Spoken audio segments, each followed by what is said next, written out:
Hello and welcome to this TES webinar sponsored by Artsmark. I'm Senior Editor Simon Locke, and today I'm joined by a panel of experts as we explore some of the interesting ways schools can better support their creative subjects through additional funding. The creative industry in the UK provides over 2.1 million jobs and injects our economy with an estimated £13 million every hour. Art subjects have been shown to improve students' engagement with school, their aspirations, empathy and well-being. But with schools facing increased financial pressure as the cost of living crisis worsens, for some, the art department represents an easy target for savings. So how can arts leads safeguard their subjects?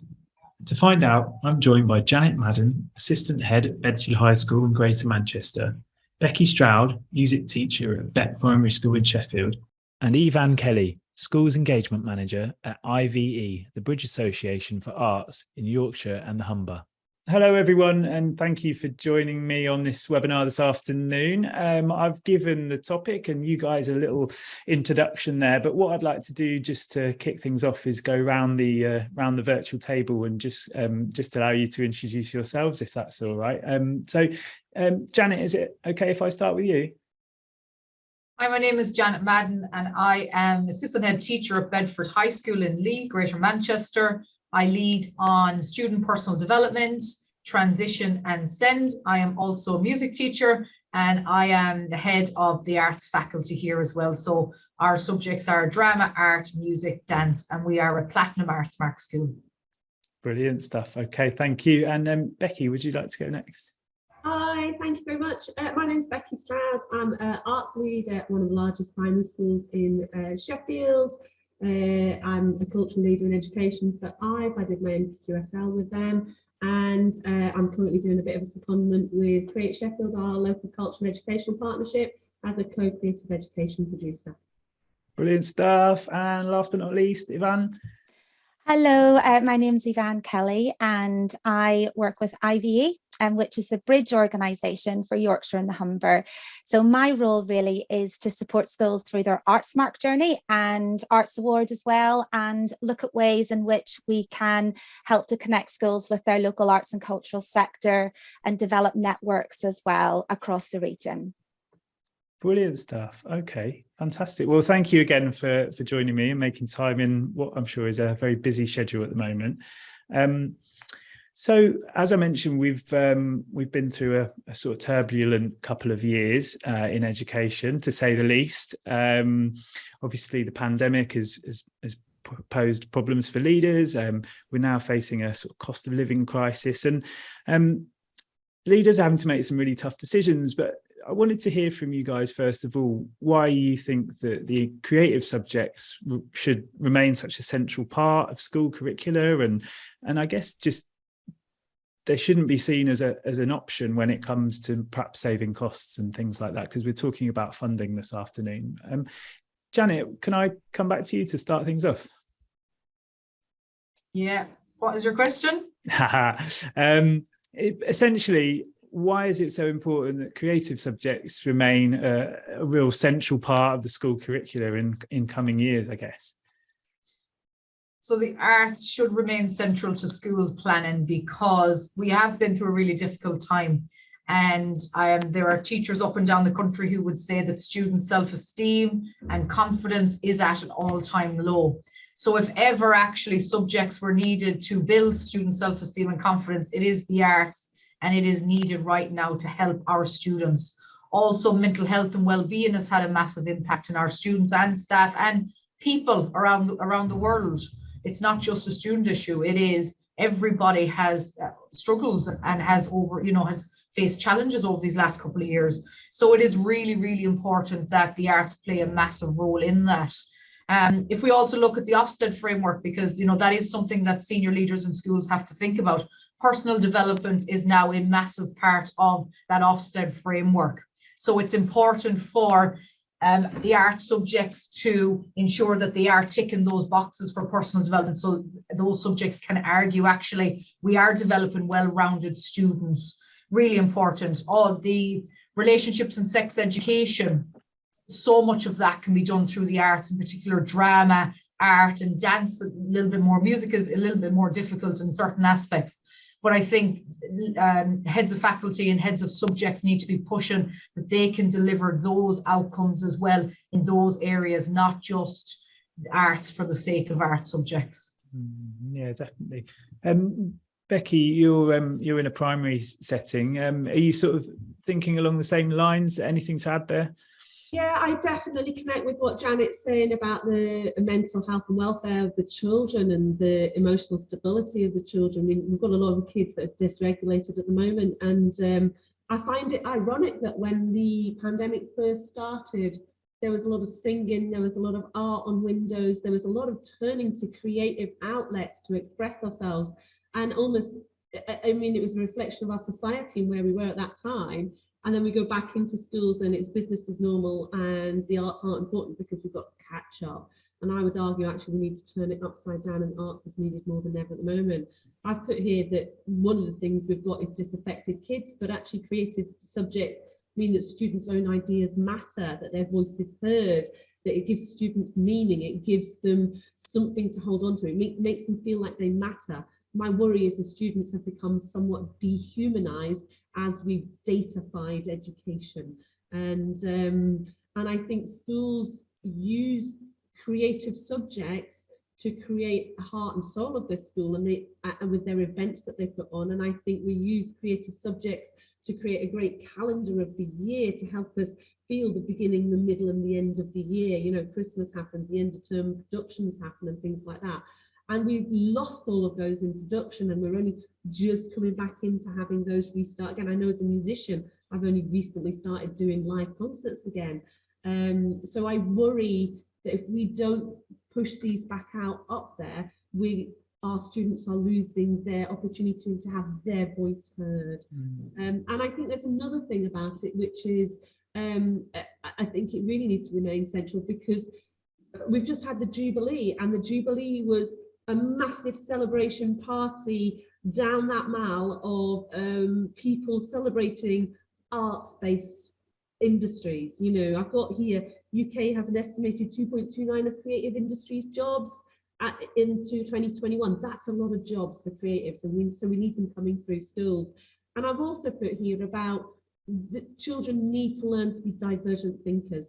The jobs that they are going to be getting in the future are jobs that don't even exist as they're going through school.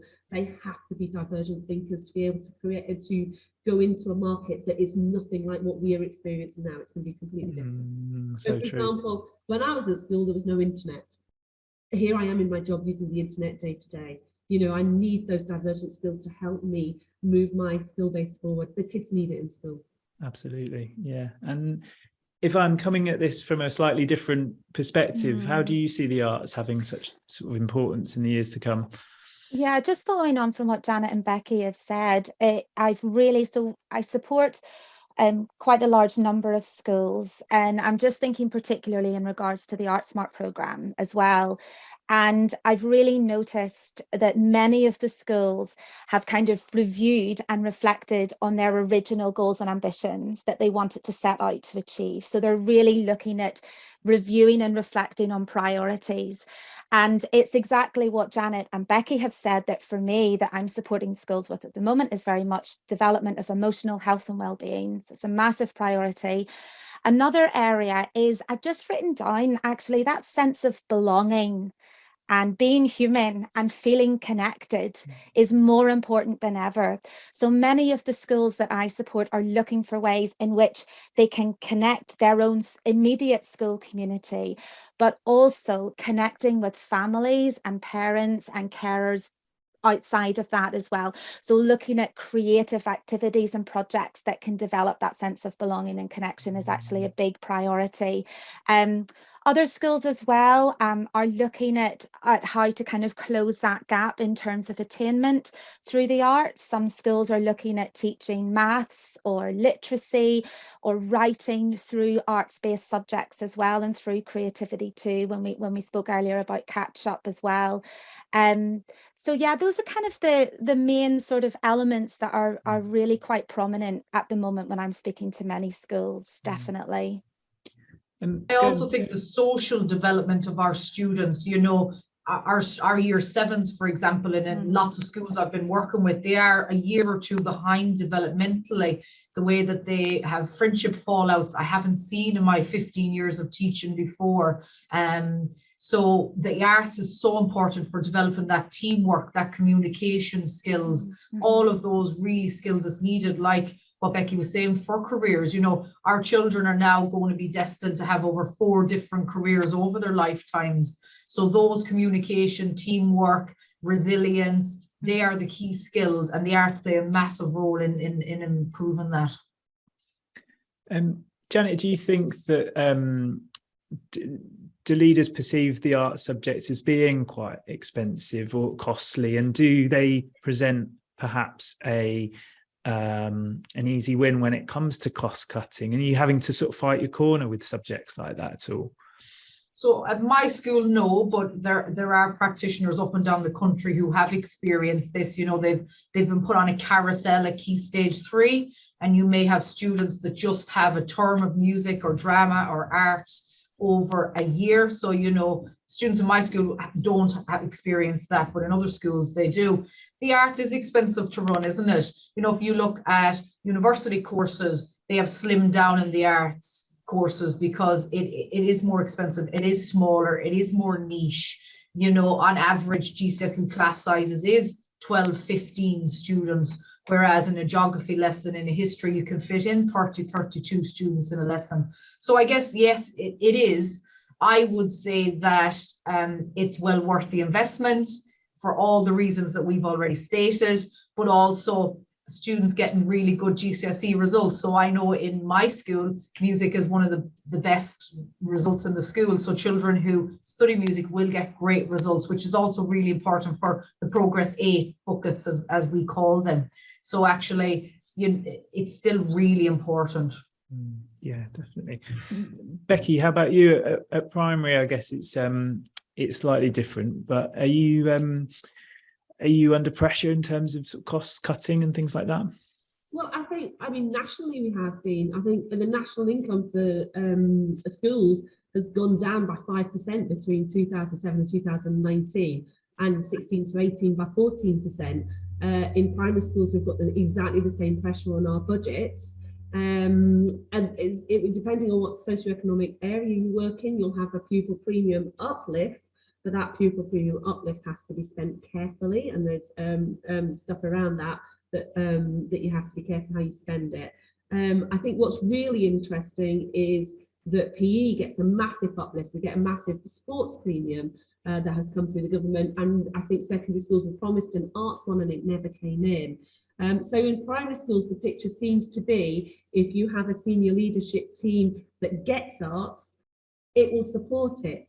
And across the socioeconomic spectrum of the schools, some schools can lean on parents a little bit more, other schools can't lean on parents a little bit more. Some schools have really active PTAs that will help their arts teams, some don't. So it's a better scattergun gone on across the country, I think. And I think the other thing about it is that it's not been helped by the message from government policy over the last 10 years. I have to say that the last 10 years of government message has pretty much placed a value judgment on arts, which is it's not as good as STEM subjects.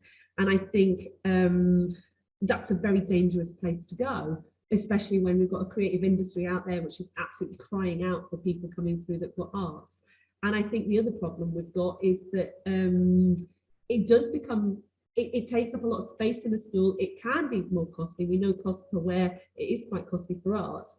But once you've invested the infrastructure, it will reward you itself. That you can get concerts that pay back for themselves. You can invest in funding. My worry is schools which have seen the arts as an easy area to collapse and have then shut their music department or their art department, their dance department. I know of 2 schools where the dance department and the music department were earmarked by new senior leader teams to become pupil referral units, because they were one of the quotes was they were soundproofed. It was a perfect place to put the naughty kids. And actually, I just think that's a kind of own goal. That's a shooting set. So I think there is a worry, but I think it's possibly to do with, as senior leaders come up, maybe they've not understand fully what arts is about. and we need to be shouting more about what arts is about. And I think with that value judgment statement stuff, it's very much been like, we judge arts like we judge STEM subjects, and they're two different beasts. There's a quote, isn't there, from Einstein? What's the quote from Einstein where he says, everybody is a genius, but if you judge a fish by its ability to climb a tree, it will live its whole life believing that it is stupid. And I don't want people to judge arts like the stupid subjects. Does that make sense? We're not. We're just a very different skill set, which the kids very much need. We don't all, we feel like a square peg being pushed into a round hole, especially when value judgments are made about data all the time in aesthetic subjects. Of course. I think, sorry, do you mind, Simon, just following on from what Becky said there, and Janet mentioned earlier in terms of personal progression, personal development as well, which is a key part of any, like when you're taking part in creative activities or arts activities, it's all those other skills that you develop that are so vital, that naturally, you know, feed into and support performance in other areas or subjects. You know, so when we think about like resilience and independence and listening skills and empathy and communication skills, and I think maybe there needs to be a bit more, I don't know, like awareness raising in terms of those vital skills that children and young people learn through the arts. So, you know, that can have an impact on their learning in so many ways, and on themselves as a person too. So maybe, yeah, I think that would really help the case for the arts and kind of develop people's awareness of how significant that development is as a result of arts intervention. I think, Yvonne, you're absolutely right there. And I think there's something that's very, very interesting about how state schools approach arts as a problem to do with funding, whilst private schools see it as something to invest in because it's like the mouthpiece of their schools. And we have a very different approach to arts in state schools as they do, they're perceived very differently in state schools to how they're perceived in private schools. You know, you get pockets of amazing state school arts provision, and Janet, you're clearly one of them. And then you get these other ones where it's tumbleweed, but why? And I think that's to do with people understanding what the arts is really about. Yeah, I am worried about the rising cost of living as well. You know, gas and electric is gone up in schools. Becky, I don't know how primary schools are doing it with their small budgets. You know, our electricity, gas as a school has gone up 130% next year, you know, so that's increased cost that schools have to think about. And of course, you can't go into deficit budgets. So it is a tight squeeze on senior leaders as well. And where do you take that money from? It is a really big dilemma. I am worried about student poverty and further deprivation of our students and families. The knock-on effect of, let's say, music lessons. Our students going to be, our families going to be able to afford to pay for instrumental lessons. We know that students, pupil premium students, they get free instrumental lessons, for example, in my school, but those other fee paying students have to pay for it. So what is going to be the knock-on effect of that in the next few months is going to be interesting. So we talked a bit about perhaps specifically primary schools, but probably all schools, about having a leadership team that really buy into art, and that sort of often being key to how the art subjects are treated. If you've got a senior leader or a head who's not that way inclined, how do you go about persuading them to dedicate school funding for the arts? What would you advise people viewing this today to sort of, how would they set their stall out, for example? Who would like to jump in on that one? Yvonne? Do you mind if I just go first on that? Because I've just remembered. So we run funding for schools sessions with IVE. So we ran them in March. Again, it was through consultation where teachers had said, can you please, you know, help us? This is a really important area. So we developed sessions with a consultant called Lisa Jagger, and the sessions were very, very supportive. They were fully attended, free of charge, and we're going to actually do them again. And Becky will talk later, I'm sure, about her experience and how it helped her. But a key part of those sessions is looking at, you know, how can what you're hoping to achieve or funding that you're going to apply for to develop some creative project or creative initiative. How can that help you meet and work towards your whole school priorities? So look at your school development plan. Look at what your priorities are as a school that you all have in common, that the governors are on board with, that the senior leadership team's on board with, that everyone in the school has a part to play in trying to achieve. And then look at how that, what you're aiming for, can help you to meet those.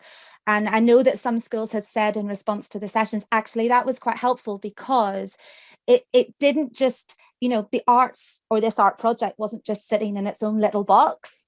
It was actually embedded and threaded throughout our whole school development plan. And the other staff members could see how it would impact on the whole school community. And I think that was something I just wanted to mention that I think was a real kind of key learning from the funding sessions.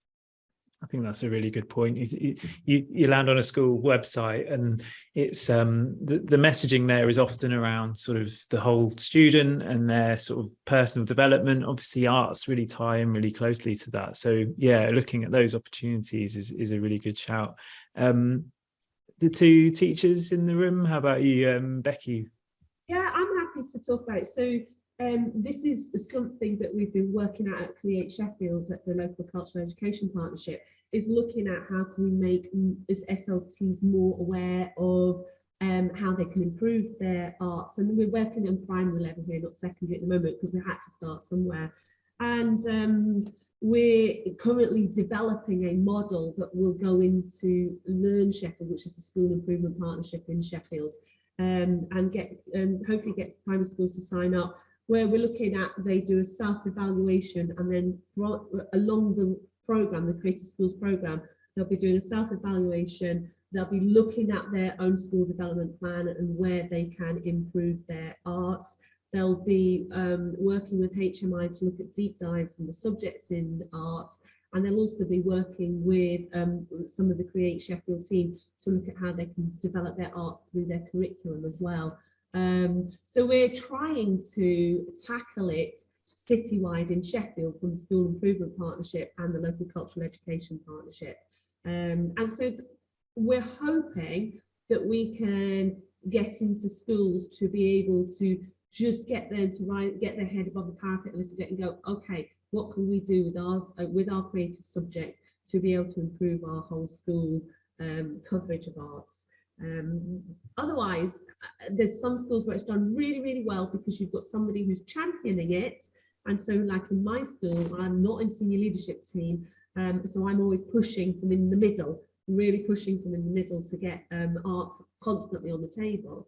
But if there's not somebody like me in the school and there's not arts in the senior leadership team, it's going to drop off the table. So it's having a community of like-minded people across the city in all the schools, all networked together.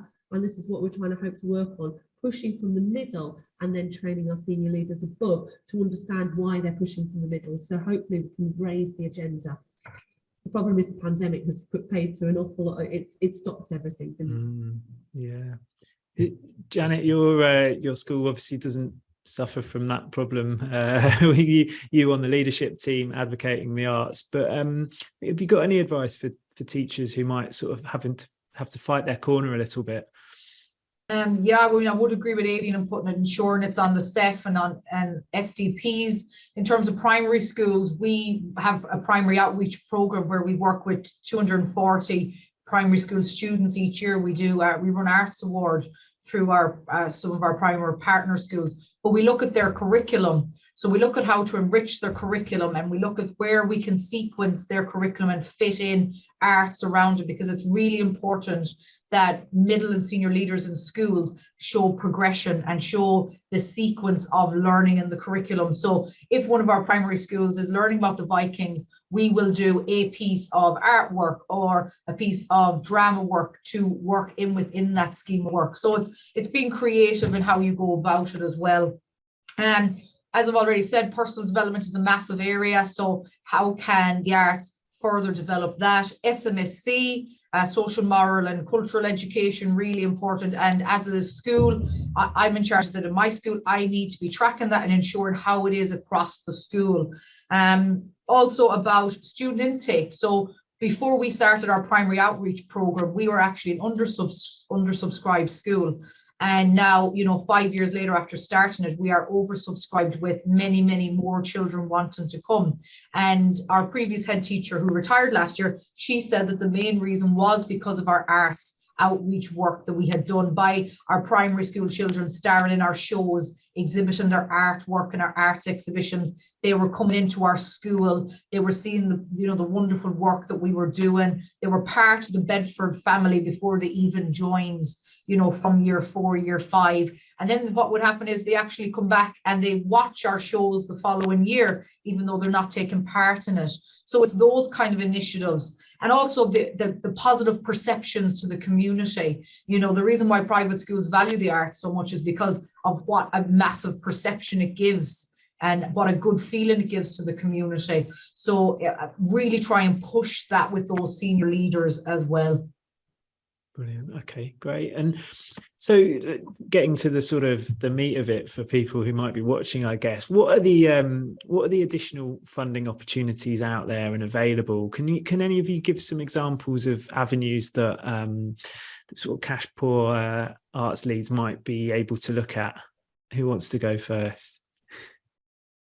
I don't know, Yvonne? Becky, if that might be a good maybe time for you to talk about your application and your funding. Yeah. So my situation, the reason why what Yvonne's talking about is I went on Ives 5 Steps to Funding course, and it was run in lockdown. Lisa Jagger ran it in the middle of the first lockdown, which for the first time ever I had spare time on my hands. Normally I would not have even noticed it. It would have passed me by because we're so busy in classroom and with after school. A lot of us, and Janet will attest to this, we don't just teach during the day, we also have after school clubs. So like for example, today I've done a day's teaching. I've run an after school grass club before I've come on here. And but I had time on my hands because everything had stopped. And the music room here had closed down. We were in COVID school, and so we didn't have as many kids in school. And I had some time on my hands to be able to focus. I did the course, and when I did the course, I just had in mind that I wanted to improve the funding that I had. If I could get more funding in, I could do more. And Lisa's course kind of gave me the tools to understand how funding worked. We had recently become a 4-school multi-academy trust. And so I started to think bigger than just my school. I started to think 4 schools, high pupil premium area. So we were quite a good target audience because of our high pupil premium figures. And youth music had a funding stream for early years foundation stage. So I looked at it and thought we could possibly put something together. I had an arts partner in mind who I knew had been pretty much lost all of her work during the lockdown.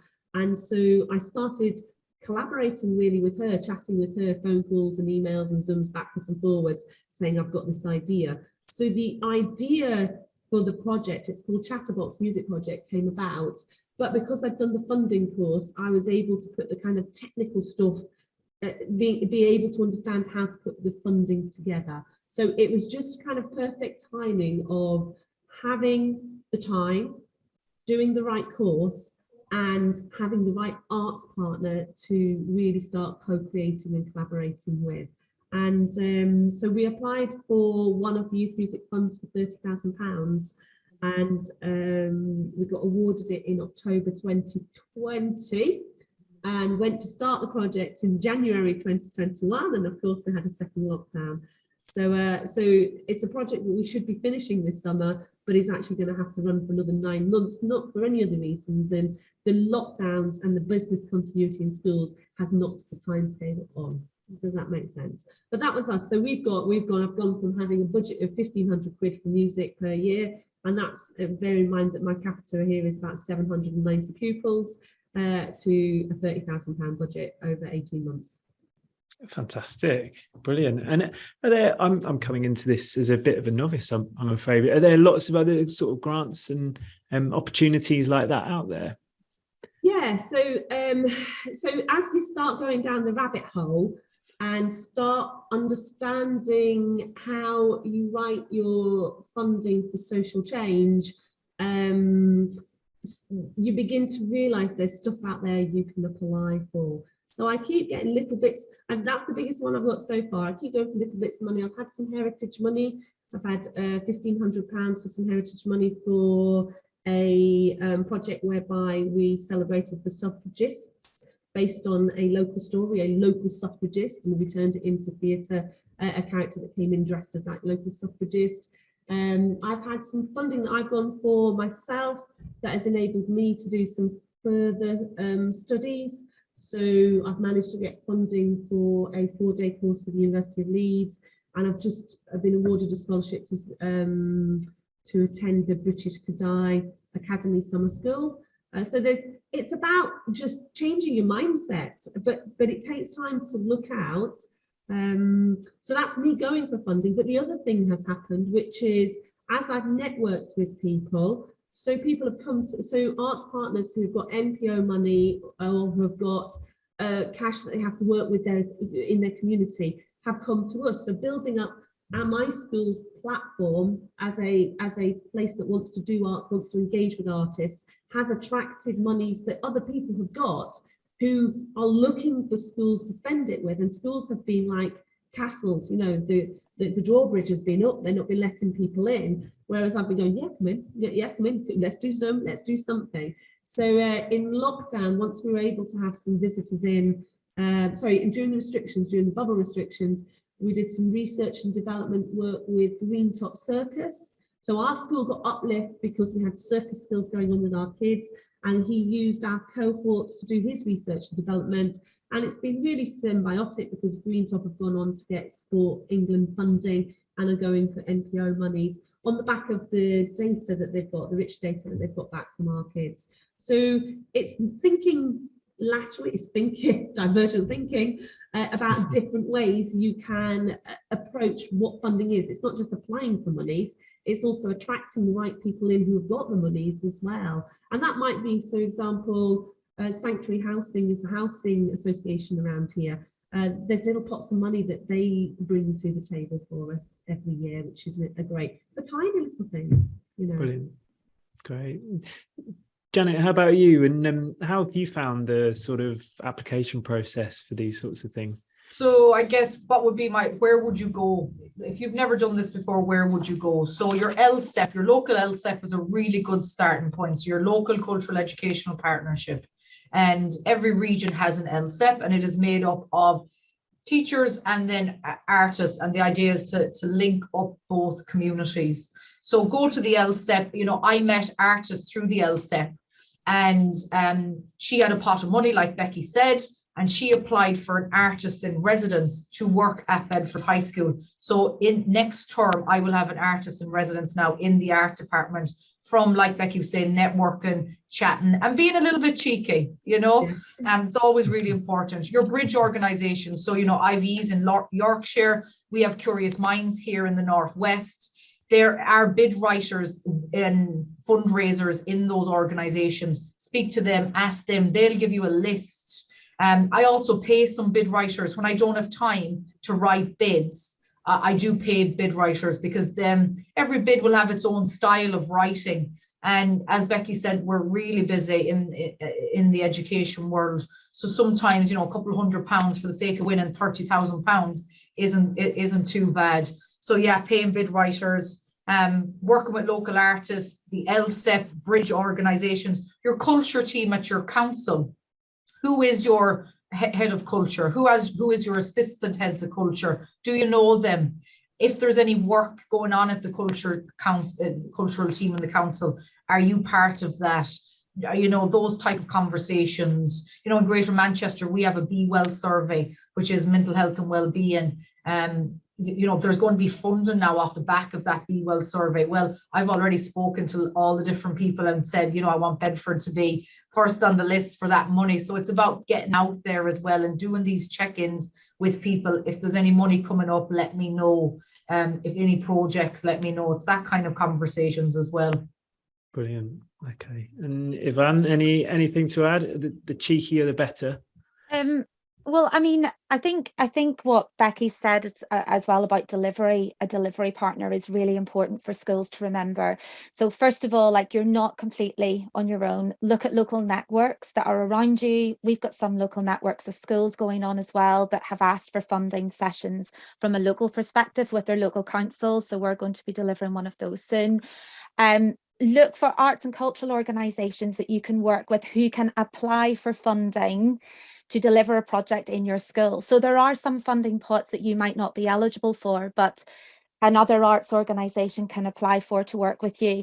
I think what Janet said as well about long term is really important to keep that in mind as well. So something, think about, next 12 months, but also what are your long term goals too. So having an artist in residence or working to make meaningful change and meaningful significant impact is really important. And it's important to state that in your applications as well that you make. There are so many different types of funding pots out there, and it also depends what type of funding you're going for. So are you going for arts and cultural led funding? Are you going for capital funding? Are you going for funding for core costs? Are you going to develop your creative provision? And that will help you narrow down your search. But I definitely would recommend looking at it from a local perspective as well.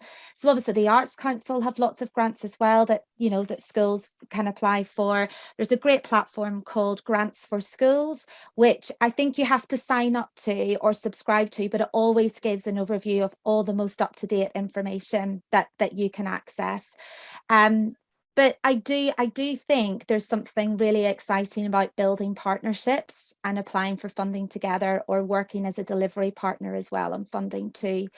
Something else I just want to mention in terms of strong applications, and it's something Lisa Jagger has said a lot to schools too, is not only think about what you want your outcomes to be, but also think about how you're going to evidence the impact of what you're hoping to achieve, and talk about that as well in your application for funding. So what impact or need will the funding have, not on your setting necessarily, but on all of your stakeholders? So we're thinking about what impact will it have on your pupils, on your staff and the wider community, and particularly what long-term impact as well. So yeah, as much information as well that you can give around that, I think is really helpful. And look for funding, look for organizations whose values and, align with yours too, because then you'll be able to write a much stronger application and you're more likely to receive the funding. So think about it strategically, like Becky said, there's lots of information out there. So be really clear about what exactly you want to achieve, and take your time to look for the right funding organization that can really help you as well. Sorry, just one more thing, Simon, in terms of tips. Like Becky said, profile is really important too. So that kind of idea of how do we raise our profile as a school with the work that we're doing through our social media platforms, through our local press, that attracts funders actually as well as potential partners to work with too, definitely. Brilliant. Yeah, the idea of collaborating and forming partnerships. Becky, you obviously said your school recently formed an academy trust. Is that right? Yeah. Are there any other ways you've sort of collaborated prior to that, or any tips for sort of amplifying the message, I guess, by collaborating and forming partnerships? Yeah, I mean, I think most of the stuff that we do in school in arts, as soon as it's outside of school, it's in collaboration. Obviously, there's the music hubs. We've run singing festivals before with up to 6 schools, and that's been money that I've bidded from the music hub, and that's enabled us to kind of network with those schools, and so that's been good stuff that we've done in the past. I think the problem we've had is we've had this kind of break of not being able to do anything, and we're just about rolling up again, So I'm hoping to, it's interesting, isn't it? You have to be a bit of a kind of a hustler. I guess it is maybe a bit too strong a word. You need to hustle a little bit. You need to be a bit tenacious, a wee bit cheeky, a bit canny, and it's not that's where experience comes. As a teacher, that's where experience comes, isn't it? You know, an NQT coming in, they're still trying to learn their craft on the shop floor. I suspect Janet and I have been around the block a few times, and we're going, actually now we've got other plates that we can begin to spin. You know, teaching is difficult enough, and then having to spend your spare time looking for funding. And we wouldn't ask this of our maths teachers and our physics teachers. You know, it's peculiarly associated with the arts, but it is the foghorn of the school. That's it, as Yvonne said. It's about that school profile. And again, that's really new to schools, you know, having a blog, having a website, having a Twitter feed. Some schools are really up there and away with it. Other schools are like, oh, I haven't quite caught up. And I know that's what the first thing punters do, first thing Ofsted do is type in your school and have a look at your website. You know, so our external profile is really, really important. Janet, are you a single school, or are you a part of a trust? No, we're a single school. So like Becky said, when I first arrived at Bedford, I said yes to everything and I got every freebie going. But, you know, we're a National Theatre flagship school now, along with lots of other accolades. So we pick and choose our work that we now do. And we, like Becky was saying, we have projects and companies approaching us to work with us. And, you know, that's the position that we're now in, through a lot of hard work in the beginning, going to lots of things, and some made impact and some didn't. But we are now in a position where we can pick and choose who we work with. And so let's get to the more exciting bit. What are some of the examples of projects that some of this funding has helped create? What have you worked on recently? Becky, do you want to start?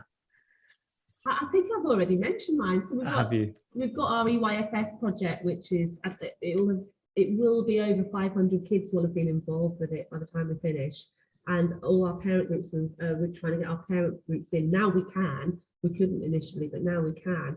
Our parent groups are coming into mini concerts every couple of weeks, and we've just had one, and that's when we start to hear the qualitative data feedback, where a parent says, you know, a parent's in tears because their IR child that was interacting and they were able to see their child in a completely different light, or a teacher feeds back that the children who have been part of the project, she's not seen them so engaged or so expressive. You know, a child who barely joins in with anything has suddenly become very expressive being part of this EYFS music project. So it's for me, getting involved with those end project things, that there's a ball now rolling, and I like that, because now our parent group is enthused. So the next time I put something on, the next concert from this project is 2 weeks' time, I'll be monitoring, do we get more parent engagement? I think we probably will, because the whispers will have gone out and go, well, this is really good, come to it with your kid. Does that make sense? So it's going to be interesting to see what snowball effect it has on our parent group. And we've just done the first phase, and when we go into the second phase, we'll take all the bits that went wrong or the bits that didn't quite work as well. As Janet says, not everything is successful, and try and improve the model for the second phase of it. So the EYFS project's been good. Some theatre stuff that we've had, where we've had match funding from theatre to have theatre groups in. We've used NPO money from places like Chol Theatre Company, who have come in and done CPD training with our teachers, and then come in and done workshops across the school with a hope to use a creative approach within the school to help children's imagination and how they create stories. That's just happened recently. I can't think off the top of my head. You put me on the spot. No, that's all right. And it, just quickly, is there, when a grant piece of funding comes in, is there an expectation that you sort of show what you've done with it? You sort of report back, give learnings from it? Is that normally the case? Yeah, well, I think as we get through that, so I've done presentations for the local cultural educational partnership. I've done some for you, Yvonne, before, haven't I? So people want feedback. I've done some showcase stuff for Music Hub before. And I think that's an important part of the process. It's not just doing it and forgetting about it. Doing it, what do we learn on it? What nuggets can we pass on to the next person? You know, tag, it's not your turn kind of thing. Yeah, I think that's a really important part of the plan, do, review. Otherwise, we don't learn from it. But one of the biggest problems senior leaders have is they don't like a wishy-washy project up here that helicopters in, does something, disappears, and because Ofsted is about intent, implementation and impact, and schools think like that. And sometimes I think there's a disconnect between how arts organisations think and schools think, and they think it'd be a perfect marriage, but actually because of the accountability stakes we've got down here in schools, it's not always easy when an arts organisation comes in, helicopters in, does their stuff for their funding and then goes out. We need to show that intent, implementation and implementation impact.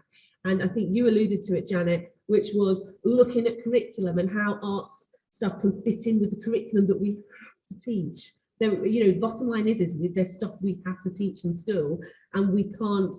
We're trying to juggle the timetable, which is enormous, and obviously overstuffed as well, to put something else in it as well. So what we choose to have come in needs to be meaningful. So our EYFS project, for example, is called Chatterbox Music Project, because we're looking at social and communication skills in primary school. We're looking at that uplift of their communication skills. And that's on the EYFS early learning goals.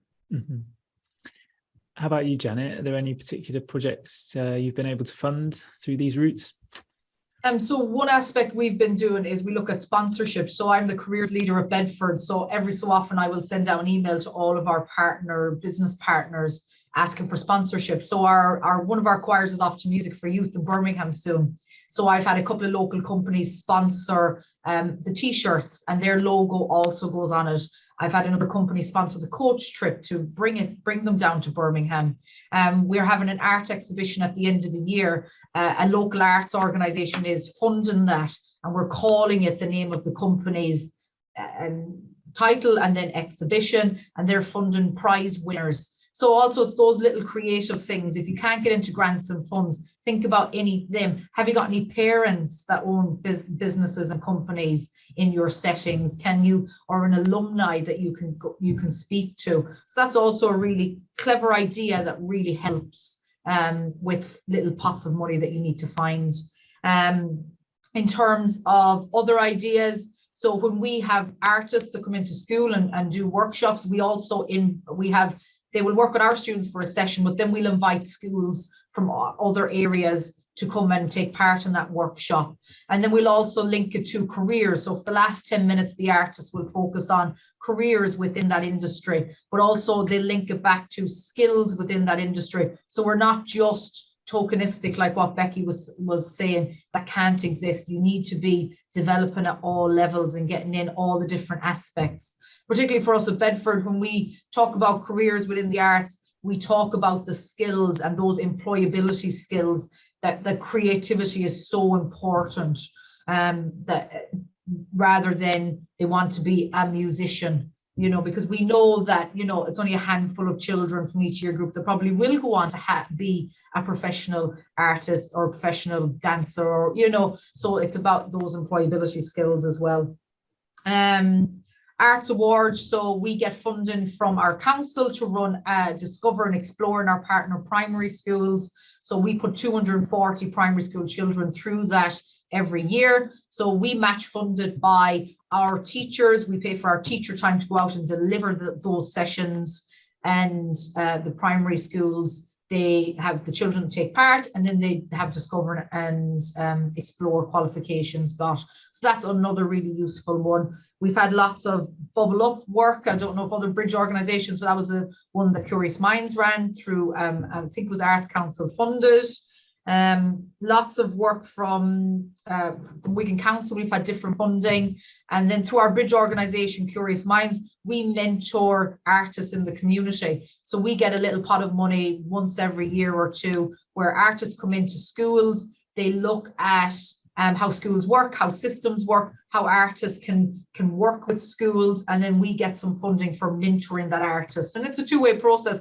We learn all about the artists, we build relationships, and there, you know, that collaboration work can start as well. So it's those kind of ideas as well. That's really good research and development work as well, isn't it? Because the artists, we have one of the conversations we've had at Create Sheffield is artists saying they can't get into schools. But then schools saying that when the artist comes in, it doesn't quite meet what we need, and it's that disconnect, I was thinking of it as kind of a men are from Mars, women from Venus. It's the meet of Mars and Venus of the creatives and the educationalists, and trying to get them to meet. I know, and schools need challenge because we do get a little bit blinkered. So it's that getting them to meet halfway. I really like that idea. I'm taking that. I've written it down. Thank you very much, Janet. I like that one. Great stuff.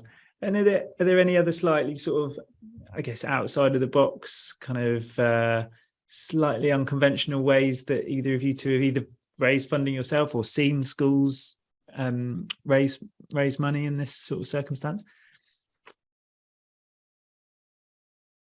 I should have saved my sponsorship for this question, shouldn't I? Well, yeah, that sort of the sponsorship made me it was a nice segue, Janet. So yeah, Becky, any sort of quirky ways you've managed to drum up funding? So it's not so much about drumming up funding, but what we've done is be able to drum up a kind of different way of looking at creativity in the schools. So we get so many insets a day, and we offset an inset against because it's for training. So this is how we did it. We offset a day of training for our TAs, and we're very lucky with TA Rich. We've got a TA for every class because of our student numbers. And we've got a lot of really creative people in school whose creative talents are hidden because they do the day-to-day job and then their creativity is at home. And so, but we've got some lovely artists in our school, and some people who are into craft and stuff like that. And so the TAs got to run 6-week after school clubs using their day of training that they cut up into hours, and the teachers had to support the TA. So a TA was taking a group of kids and the teacher was supporting them, and there was just an exchange of skill days. Does that make sense? Good. So we had somebody come in with a sewing machine and somebody else come in with a laser cutter, and the kids got an opportunity to learn these skills from these TAs. It's lovely.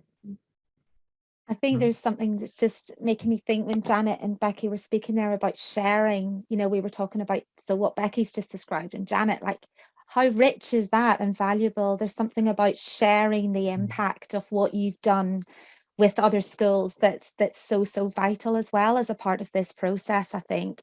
And yeah, there's all of that is knowledge and experience that definitely would be brilliant to share with others. Absolutely. Well, and definitely bringing the sewing machine into school and sharing that after school was a great, you know, how do you fit that in the normal curriculum? It was a really nice thing to have. Lovely stuff. Okay, that's a nice positive note to finish on. Thank you all again for joining us this afternoon and giving up an hour of your time. Appreciate it very much. Thank you. Thank you. Thank you.